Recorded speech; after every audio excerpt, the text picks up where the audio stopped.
Hello friends, आपका मेरे channel पर फिर से स्वागत है। लास्ट वीडियो में हमने देखा था कि किस तरह से हम एक बॉडी डेटा या जेसन फॉर्मेट में डेटा पास कर सकते हैं नेक्स्ट जेएस के राउट हैंडलर के पास। और इस वीडियो में हम देखेंगे कि अगर हमारे पास कोई फॉर्म है तो फॉर्म डेटा हम किस तरह से पास कर सकते हैं। यहाँ पर ये हम देखेंगे। तो इसी को जो राउट था मेरा, इसी को मैं कॉपी कर लेता हूँ। डबल कॉपी कर लिया और इसको मैं कमेंट कर देता हूँ जो पोस्ट वाला था, क्योंकि अब हमें फॉर्म डेटा यूज़ करना है। तो हम यहाँ पे लिखेंगे जेसन की जगह पे फॉर्म डेटा। ठीक है जी। अब हमें फॉर्म डेटा में वो चीज़ रीड करनी है जो हम फॉर्म से लेके आएंगे। तो हमने यहाँ पे पहले फॉर्म डेटा का बनाया ऑब्जेक्ट, और इसको थोड़ा सा मैं रीड कर लेता हूँ यहाँ से। मैंने कहा const E I D, employ I D use करेंगे हम फॉर्म डेटा से। Dot cat E I D लिखेंगे यहाँ पे। फिर हम करेंगे const E name equal to form data dot get E name. ये मैं पहले फॉर्म बना चुका हूँ प्रीवियस वीडियो में, इसलिए वही चीज़ ले रहा हूँ जो पहले बनाई थी। DEPT form data dot gate DEPT। तो ये मेरे फॉर्म पहले से बना हुआ है, इसी को मैं यहाँ पे ले रहा हूँ। और यहाँ पे मुझे प्रिंट करने के लिए मैं यहाँ पे ये ले लेता हूँ, और मैंने यहाँ पे EID ई नेम और DEPT मैंने यहाँ पे डाल दिया। तो इस तरह से प्रिंट हो जाएगा। अब ये कहाँ पर है ये देख लेते हैं एक बार। ये जो मेरा हमने एम्प्लॉयज़ बनाया था, तो एम्प्लॉयज़ का जो फॉर्म था यहाँ पे मैंने ये बनाए थे अभी प्रीवियस वीडियोस में। यहाँ से EID ई नेम और डिपार्टमेंट था। तो इसको खोल लेते हैं पहले। तो इस EMP के अंदर आप देखेंगे कि मैंने यहाँ पे फॉर्म एक्शन में कुछ भी नहीं दे रखा, क्योंकि मैंने लास्ट वाली वीडियो में बताया था कि आप फॉर्म कंपोनेंट को यूज़ कैसे कर सकते हैं। उसमें ये सर्च पैरम करके आता था। तो इसको मैं थोड़ा सा हटा देता हूँ यहाँ से, और यहाँ पर मैं डालूंगा अपना URL। तो API के अंदर मेरा EMP के नाम से राउट है। ठीक है, ये मैं डाल दूंगा EMP, और मुझे जो मेथड डालना है यहाँ पे वो होगा पोस्ट। ठीक है जी। और यहाँ पर जो मैं वैल्यू प्रिंट कर रहा था अभी सबमिट के बाद वाली, ये वाली, ये मेरे पास होगी नहीं। तो ये हमेशा ब्लैंक ही आएगा, क्योंकि ये मैं कुछ भी पास अपने आप को पास नहीं कर रहा हूँ। मैंने लास्ट टाइम बताया था कि अगर आप ब्लैंक रखेंगे एक्शन को तो वो खुद को भेज देगा फॉर्म कंपोनेंट, और यहाँ पे सर्च पैरम के अंदर इन्फॉर्मेशन आ जाएगी। लास्ट वीडियो में मैं बता चुका हूँ, तो इसको मॉडिफाई नहीं कर रहा हूँ। मैं यहाँ पे कर रहा हूँ कि मैं अब राउट को भेज रहा हूँ, मेरा जो API है उसको डेटा भेज रहा हूँ, और ये पोस्ट हो जाएगा। ये डेटा मेरा EID हो गया, ये मेरा डेटा ई नेम हो गया, ये मेरा डिपार्टमेंट हो गया। तो ये डेटा जाएगा और वहाँ पे मुझे प्रिंट होके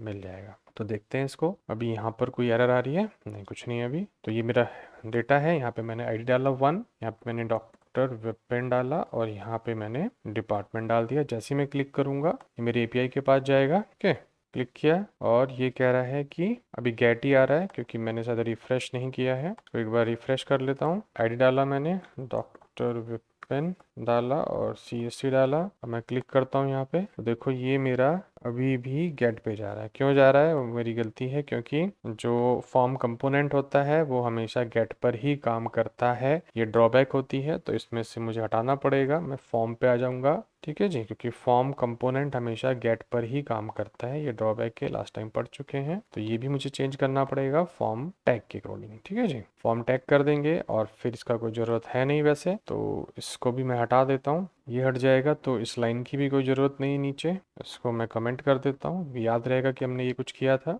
तो अब ये सही चलेगा, क्योंकि अब यहाँ पे फॉर्म टैग है, फॉर्म कंपोनेंट नहीं है। अब ये पोस्ट पे डेटा भेज देगा। मैंने इसको रिफ्रेश किया। ठीक है जी। अब मैं यहाँ से भेजता हूँ ID 1 doctor Vipin classes IT।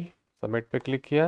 अब देखो ये जाएगा और ये इन्फॉर्मेशन मुझे मिल जाएगी। दिख रहा है? तो ये मेरे पोस्ट पे चला गया, और ये मुझे फॉर्म डेटा मिल गया। अब चेक करते हैं कि क्या ये फॉर्म डेटा जो हमें मिल रहा है, ये यहाँ से तो चल ही रहा है फॉर्म से, तो कोई दिक्कत ही नहीं है। पोस्टमैन से चेक कर लेते हैं एक बार। तो यहाँ से जो है EMP आ रहा है, पोस्ट आ रहा है, और ये जो बॉडी है, बॉडी के अंदर मैं ये डाल देता हूँ फॉर्म वाला, फॉर्म एनकोडेड, और यहाँ पे एक वैल्यू डाल देता हूँ EID, और यहाँ पे डाल देते हैं 1। फिर यहाँ पे डालता है ई नेम, और यहाँ पे डाल देता हूँ ई नेम, और यहाँ पे डाल देता हूँ डॉक्टर विपिन। फिर मैं डालता हूँ DEPT, या डाल देते हैं हम ME, कुछ भी डाल सकते हैं। सेंड करते हैं, देखते हैं कुछ आता है। ये देखो ये इन्फॉर्मेशन यहाँ भी आ रही है वापस मुझे, क्योंकि मैंने फॉर्म डेटा डाला यहाँ पे URL वाला। अब देखते हैं इस वाले से आ सकती है क्या फॉर्म डेटा से, इसको भी चेक कर लेते हैं। EID गए, यहाँ पे 2 डाला, ई नेम गए, यहाँ पे डॉक्टर विपिन डाला, और यहाँ पे DEPT गए, यहाँ पे CS डाला, एंटर किया। यहाँ से देखते हैं चली जाएगी क्या।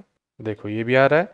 यानी कि यहाँ से फॉर्म डेटा भी वर्क कर रहा है, यहाँ से ये यूआरएल एनकोडर वाला भी वर्क कर रहा है। तो सारी इन्फॉर्मेशन हम यहाँ से भेज पा रहे हैं, आपको दिख रहा है। और मैंने आपको फॉर्म के थ्रू भी दिखा दिया कि यहाँ पे अगर यूआरएल है, मेरा फॉर्म बना हुआ है, तो इस फॉर्म में भी कोई इन्फॉर्मेशन डालूंगा तो वो मेरे राउट हैंडलर के पास चला जाएगा, एपीआई के पास चला जाएगा। ठीक है जी, ये जो राउट है मेरा इसके पास आ जाएगा। यहाँ से फॉर्म डेटा मैंने लिया, इसको एक एक करके रीड किया। अब ये जो इन्फॉर्मेशन है मैं वापस डिस्प्ले कर रहा हूँ, बट आप इसको डेटाबेस में भी डाल सकते हैं। डेटाबेस में कैसे डालेंगे, मोंगोडीबी, माइस्क्वेल, ये भी आगे पढ़ेंगे, क्योंकि एक एक करके ही चीजें पूरी होंगी, वरना वीडियो बहुत बड़ी हो जाएगी। तो इतना समझ में अगर आपको आ जाएगा तो नेक्स्ट टाइम जब हम डेटाबेस में एंट्री करेंगे तो ये आपको समझ में आता होगा। फिर हम डेटाबेस की ही लाइनें पढ़ेंगे कि भी डेटाबेस में कैसे एंटर कर सकते हैं। तो इस तरह से हम फॉर्म डेटा भेज सकते हैं राउट हैंडलर को, फॉर्म के थ्रू भेज सकते हैं, पोस्टमैन के थ्रू भेज सकते हैं, कहीं से भी कुछ भी चीजें जो फॉर्म के फॉर्म में होगी वो यहाँ पे आप रीड कर पाएंगे और उसको जैसे आप चाहेंगे वैसे ट्रीट कर लेंगे। तो यही इस वीडियो के अंदर मैंने समझाया, आपको समझ में आ गया होगा। शायद समझ में आ गया है तो वीडियो को लाइक कर दीजिएगा,